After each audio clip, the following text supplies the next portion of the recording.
Guten Morgen und herzlich willkommen zu einem neuen Video. Wir fahren wieder in den Urlaub. Es geht wieder nach Dänemark, aber diesmal nur zu zweit. Yes. Plus Wuffi, aber ich glaube, Wuffi sieht man nicht. Nein. Weil Wuffi ist schwarz und es ist dunkel. Wir haben 3:30, 20 vor 4 und ja, düsen jetzt los. Was sagt das Navi? 8 Stunden und 20 Minuten. 8 Stunden und 20 Minuten. Lukas ist ein bisschen angeschlagen. Der war gestern den ganzen Tag im Bett. Deswegen werden wir uns beim Fahren wahrscheinlich abwechseln. Und ja, fahren wir erstmal los, ne?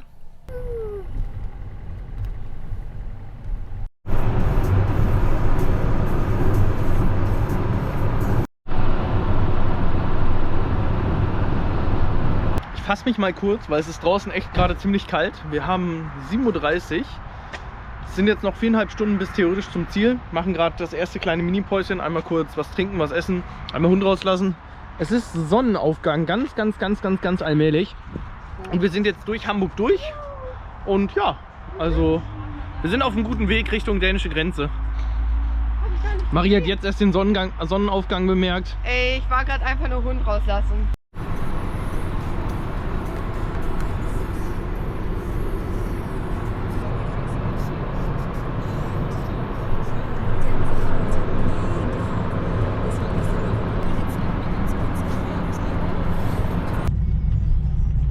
Kommt der Moment der Wahrheit.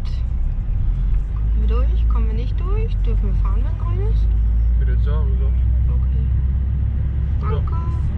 Der wurde gerade rausgerufen. Ja. Und wir sind durch. Willkommen in Dänemark. So, wir haben 12:30 und wir sind da.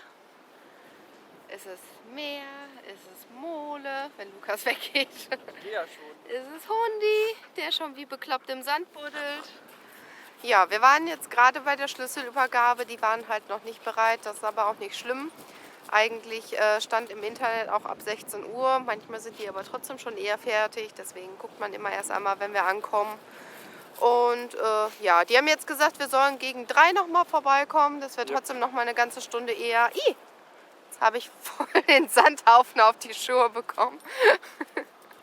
Und ja, deswegen machen wir jetzt erstmal einen ausgiebigen Spaziergang mit dem Wuff am Strand entlang, dass der sich jetzt nach der langen Autofahrt ein bisschen austoben kann und genießen schon mal die Aussicht.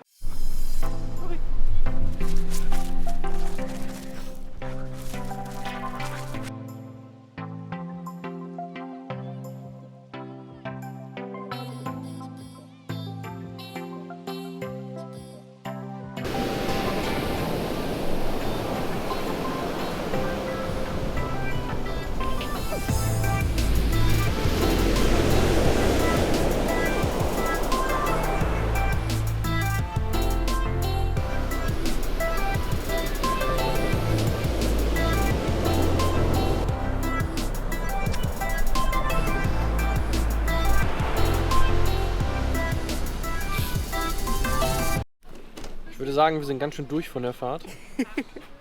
Haben uns jetzt hier Decken genommen, sind jetzt im Café schön. Und statt Brötchen gibt es jetzt, wie heißt es? Ein Gyros-Mix oder so. Kleine Cola dazu. Wir hatten Hunger. Wir haben absolut Hunger, ja. Wir haben beide so gesagt, als wir die Mole lang gelaufen sind, okay, man könnte jetzt auch einfach so ein Gyros-Ding essen. Und das machen wir jetzt auch schnell.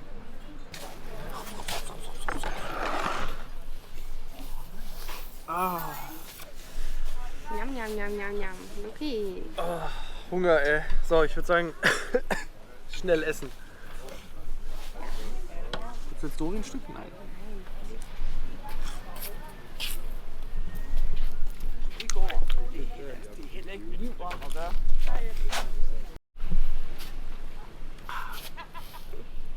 Njam, njam, njam. Zerlegt haben wir den Teller. Ja. Na denn, das hier ist das schöne Häuschen und Marie hat jetzt den Schlüssel. Wir haben auch nur einen Schlüssel, aber man hätte bestimmt noch einen zweiten bekommen. Jetzt geht's ins Häuschen, endlich. Hopp, hopp. So, rein geht's. Ah ja, ist das verwinkelt. Und ist das klein. Okay, let's go. Das sieht nach Wohnzimmer aus. Oh, gut, das ist süß. Einmal Wohnzimmer. Okay, ja. Mit offener Küche. Oh, großer Kühlschrank. Offene Küche. Großer Kühlschrank. Oh. Sehr gut. Hier ist ein Schlafzimmer. Schlafzimmer Uno. Also den Mann möchte ich mir nachts nicht angucken. Okay. Gibt es noch ein anderes Schlafzimmer? Das ist unser Badezimmer. Das sieht doch schon besser aus. Okay. Nice. Ja, Kann man machen. auf jeden Fall.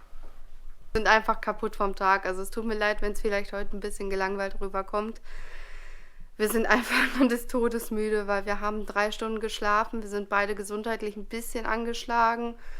Und wenn man dann jetzt so lange Fahrt hinter sich hat und dann nochmal 3 Stunden rumkriegen muss und dann auch nur draußen dann wirklich auf Wanderschaft geht, dann ist man einfach gerade nur kaputt.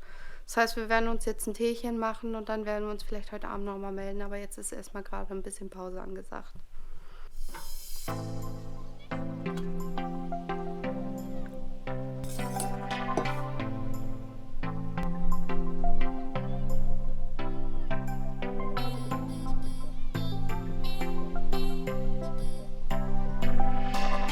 So, da melde ich mich nochmal. Tatsächlich ist gerade nicht so gut, weil Lukas geht's richtig dreckig. Der ist vorhin auf der Couch eingeschlafen, als wir gesagt haben, wir machen ein bisschen Pause. Und seitdem ist rapide runtergegangen. Der hat gesagt, der fühlt sich wie vom Bus überrollt, auf dem noch 3-mal gewendet wurde. Ja, deswegen habe ich jetzt noch, wie ihr wahrscheinlich gesehen habt, noch schnell eine einfache Notfallspaghetti gekocht, die wir meistens immer mitnehmen. Und der wird jetzt ins Bett gehen. Ich werde jetzt gleich nochmal mit dem Wuffi gehen, weil der hat Hummeln in der Pott. Nee? Hast du Hummeln in der Pott? Ja. Wo ist dein Spielzeug? Vorführeffekt. Vorführeffekt. Ja. Da ist dein Spielzeug, genau. Yay. Super. Ja. Mit Tieren klappt das nicht immer so, wie man möchte. Nein, ja. Lukas wird jetzt auf jeden Fall ins Bett gehen. Der hat sich jetzt noch eine Portion Spaghetti, ja, nicht reingewürgt, aber besonders Hunger hatte er auch nicht. Wir haben Medikamente da, so ist es nicht. Ich war nämlich zur Vorsicht extra noch in der Apotheke, die nimmt da auch fleißig.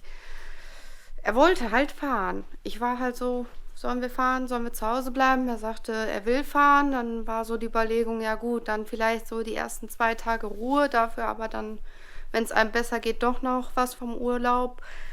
Das müssen wir jetzt abwarten. Deswegen würde ich jetzt euch gute Nacht wünschen.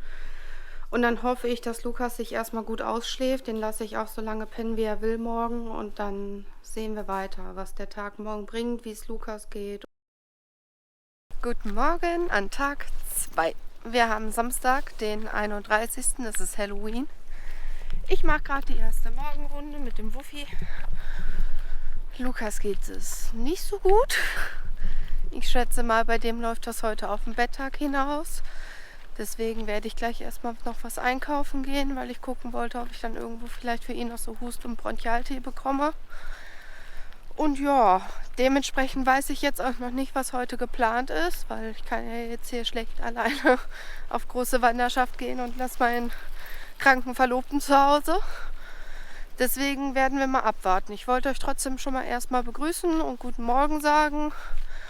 Und den Rest werde ich gleich sehen, weil so viel habe ich jetzt mit Lukas auch noch nicht gesprochen. Er hustet nur noch sehr stark und sagt halt auch, dass er Kopfschmerzen hat. Dementsprechend habe ich ihm jetzt gerade erstmal so ein Krankenlager aufgebaut mit Tee, Wasser, Schmerzmedikamente, alles was man so braucht. Und dann soll er heute und im Notfall auch morgen einfach Pause machen. Ich habe aber auf jeden Fall noch ein paar Halloween-Überraschungen vorbereitet, die ich euch noch zeigen wollte, wo ihr mich dann auslachen dürft. Also bis später.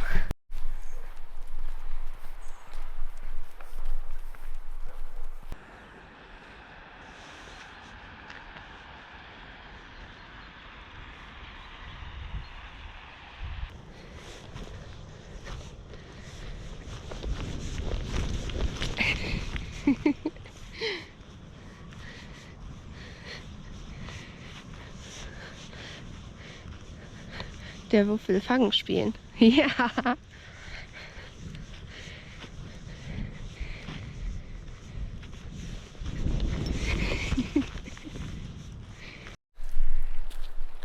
Ja, ich bin auch mal von den Toten auferwacht. Wer hätte es gedacht? Maria hat ja, glaube ich, vorhin gesagt, dass es mir echt nicht gut ging. Morgens war auch wieder so kurz so, bis ich dann Medikamente genommen habe. Jetzt geht es auf jeden Fall super gut. Also gerade fühle ich mich top, würde ich mal behaupten. Ich würde jetzt noch nicht irgendwelche sportlichen Sachen machen, aber so laufen und so ist jetzt gar kein Problem. Ja, die Sonne ist rausgekommen. Endlich. Hier ist unser Häuschen. Marie macht jetzt einmal ein bisschen das Haus sauber, so ein bisschen saugen.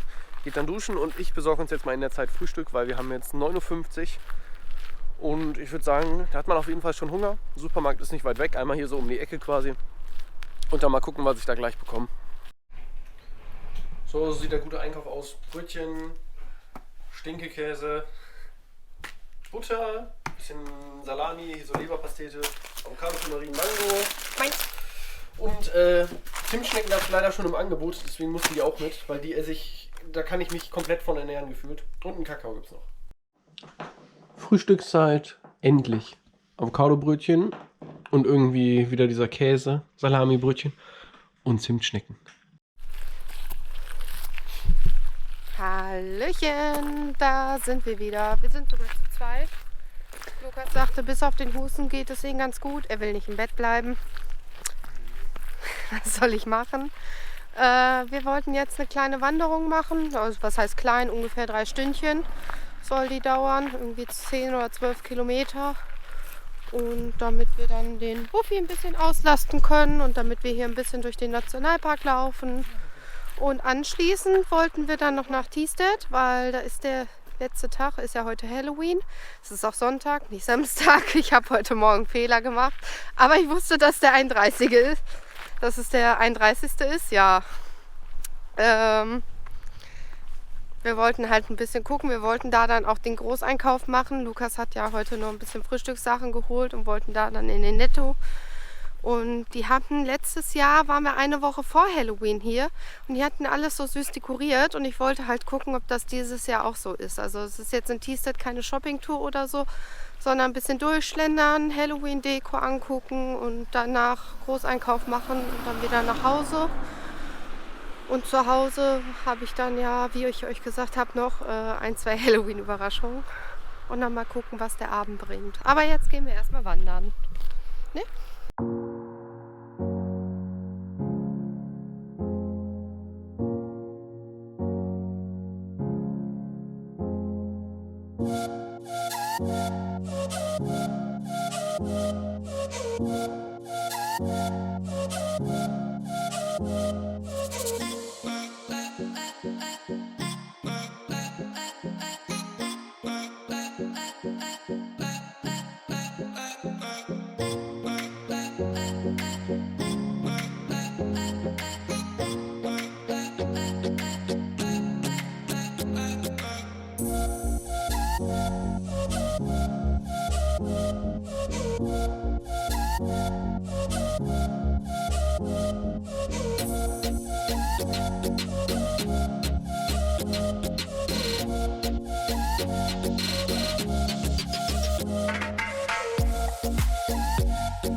Ja, da sind wir nach 3 Stunden 25 Wandern, sind wir wieder zu Hause.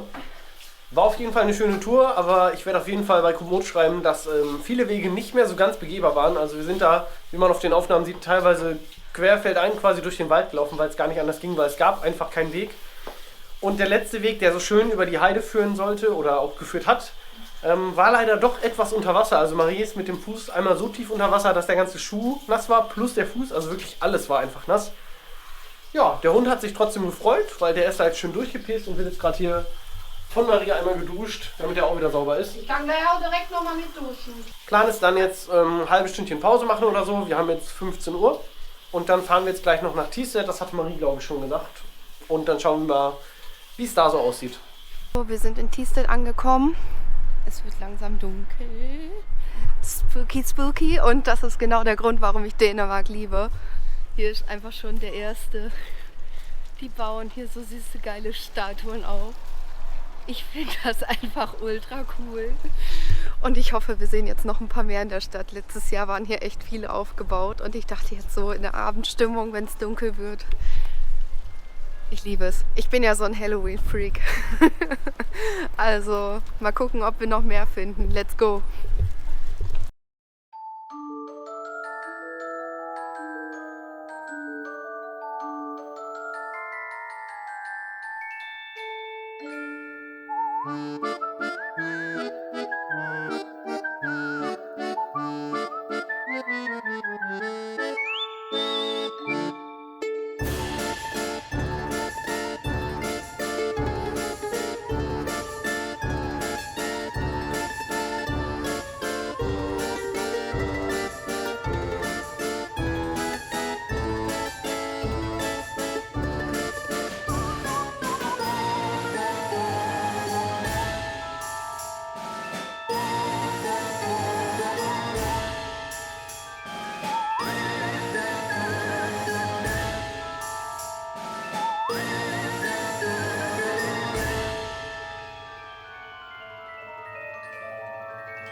Es war leider nicht so viel Halloween wie letztes Jahr. Irgendwie war letztes Jahr mehr in der Stadt. Jetzt Jetzt waren wir am Überlegen, ob wir vielleicht morgen nochmal nach Holstebro fahren und gucken, ob die da noch was aufgebaut haben, weil morgen ist ja Allerheiligen. Und ich denke mal nicht, dass sie am Feiertag die Halloween-Deko abbauen. Ich weiß es aber auch nicht. Aber wir haben voll viele andere Sachen cool entdeckt. Wir haben einen Park gefunden, den habe ich noch nie gesehen in Thystedt und ich bin nicht zum ersten Mal in Thystedt. Das war voll spooky jetzt so im Dunkeln, weil da auch ständig irgendeine Sirene anging und dann mit den Laternen. Das war voll cool. Und wir haben so eine Nachbildung, eine Miniaturnachbildung gefunden von Thystedt. Das sah voll cool aus. Und da wollten wir jetzt gucken, ob wir da vielleicht noch mal im Hellen hin können, weil da war irgendwie so ein Eintrittshaus, wo man was bezahlen muss. Ich glaube 25 Kronen. Und da wollten wir auf jeden Fall gucken, dass wir das noch mal machen. Also dann seht ihr das auch im Hellen noch mal, weil jetzt war es natürlich schon echt dunkel. Wir haben jetzt auf jeden Fall für die nächsten 3 Tage erstmal Essen eingekauft. Der Buffy hat sich gerade auch gefreut wie Bolle, dass wir nach Hause kamen. Aber die war vorhin so kaputt vom Spaziergang. Die lag auf der Couch und die hat nicht mal den Kopf gehoben, als wir mit dem Auto weggefahren sind. Also scheint sie uns nicht so vermisst zu haben. Aber natürlich hat sie sich jetzt gefreut und jetzt gibt es gleich auch Abendessen. Wir fangen jetzt an zu kochen und dann beginnt der kleine Halloween-Abend.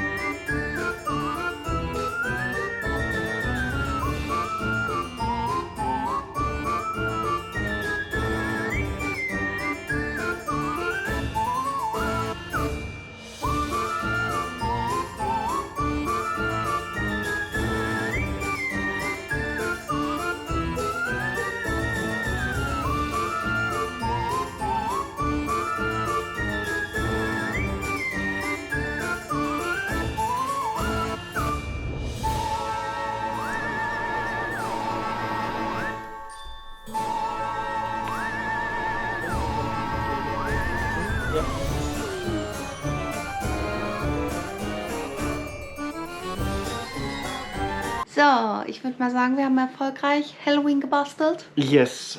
Lukas hat jetzt total Lust auf Lego. Er will jetzt Lego kaufen. Er hat schon gefragt, ob morgen nicht vielleicht doch irgendwelche Shops aufhaben. Das hätte ja sein können. Lukas hat als Kind sehr viel Lego gebaut. Mhm. Lukas brauchte Weihnachten auch immer das größte Geschenk. Am besten die größte Lego-Verpackung. So sieht's aus. Das Problem ist, ich wusste schon, auch wenn das eingepackt war, konnte ich genau sagen, welches Ding das ist, weil ich so lange im Laden stand und mir die Größen eingeprägt habe, dass ich genau wusste, das ist Set so und so. Ja, ne? Braucht man gar nicht einpacken eigentlich. So, was machen wir jetzt noch? Ja, ne? 22 Uhr gar nicht mehr so viel. Oh, 22 Uhr schon. Ja, gucke mal. Gegessen, dekoriert, umgezogen, Halloween gebastelt. Ja. Noch ein Filmchen. Mal sehen. Vielleicht noch einen entspannten Horrorfilm. Dodo war auch draußen. Hallo. Die Spinne haben wir jetzt hier oben dran gehangen. Die hängt jetzt süß von der Decke. Ach, von der Lampe, nicht von der Decke. Ja. Ne? Oh. Yep. Ich würde mal sagen, das schreit noch nach dem Film. Lukas wollte noch mal eine Nahaufnahme von der Deko machen. Spiderschwein. Und dann würde ich sagen, sagen wir schon mal gute Nacht. Mhm. Weil nach dem Film sage ich, glaube ich, keine gute Nacht mehr. Da bin ich dann broke. Deswegen sehen wir uns morgen. Gute Nächtle.